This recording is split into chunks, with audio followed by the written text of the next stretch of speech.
I have been in this country for 38 years. 10 years after I first arrived, they celebrated the 100-year birthday of the Liberty Statue. To honor this important occasion, I gave my children special Liberty half dollars.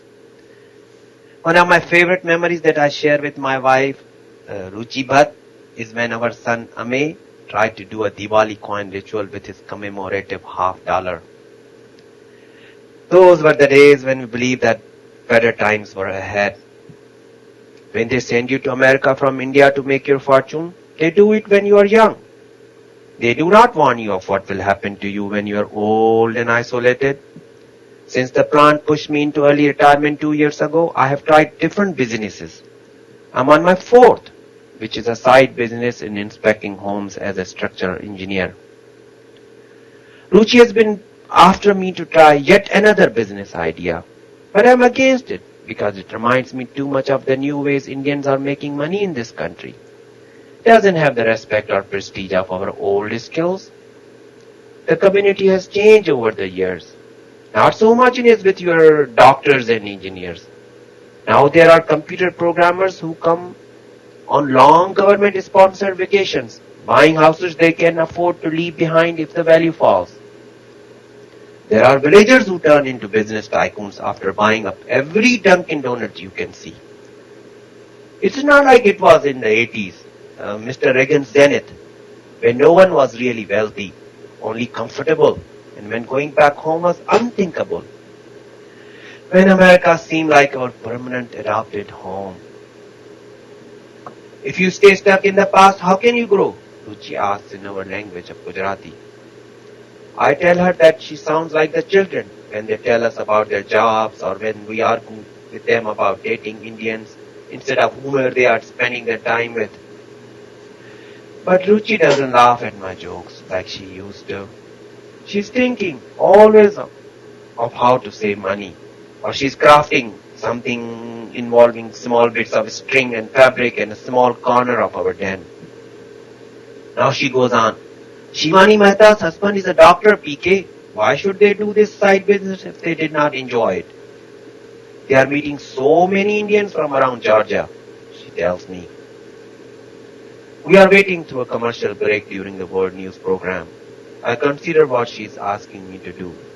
The business in question involves selling gold and diamonds to Indians in trade show settings. In my days, only Indians in India sold diamonds to other Indians. But I have to admit, the times have changed. The world has shrunk. The woman my wife keeps speaking of, a doctor's wife, is so-called ringleader in the new business social circles of our Indian community. Ruchi is eager to get to know this young whippersnapper. When I ask her why, she tells me she thinks this diamond ringleader, this Shivani Mehta, will have many marital contacts in the state for our daughter, Urmi, and our son. I want to ask my wife if she has been inhaling too much of her craft glue, but I think she will not again get my joking. It is not like what she suggests is a bad idea. It is that my heart is not in it. I think I would rather fail at inspecting houses than thrive at doing something nobody respects. I tell her. Then you'll never be good at business, she answers me back before the phone rings. Our rice has not been yet met. Brian Williams has not even finished reporting the terrible news of the world. There was a time when the phone ringing before 7 in the evening was so common, Ruchi could stand on her bare feet in the kitchen and stir the rice and talk at the same time. Now, she stands there in orthopedic shoes, slowly lifting the rice pot from the bottom cabinet while holding onto the phone. After only a minute, Ruchi seems astonished. Engaged? She asks. She makes noises of sharp surprise in the phone, waves a hand at me to take the pot. India, Ruchi squawks in disbelief. I turn on the gas and fill the pot with 3 cups of water. Ruchi mutters something in Hindi to her caller and gets off the phone. Her eyes are shining. I don't understand it at first. Dr. Kumar's son is engaged to a girl from India, Ruchi announces, taking the spoon away from me. We don't say anything. Dr. Kumar's son is almost 10 years younger than our own kids. Why did you say India like that? People get wives from India all the time. I ask her. Ruchi turns her head back to the phone table, retrieves a memory, and then adds something. Oh yeah, Bachi, there is that other thing. The professor and his wife and daughter, he has lost his job, so they are going back to India. Ruchi does not seem affected by this news. Lost his job? A professor? I ask now. I think I know the one she means. His name is Manu, and he teaches strange topics like whether the Brahmin priests in the old days were sexist and whether or not the Hijras have male or female identities. The wedding reception will be here, very expensive, in Buckhead, Ruchi explains, either not hearing or choosing not to answer my question. While the rice cooks, I walk around the house. I enter my son's old bedroom and look around.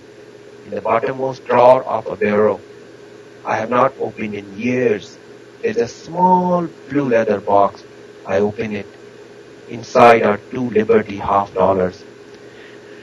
Instantly I go back to the days when M.A. tried to include his coin into the kumkum powder washing up our Diwali coins.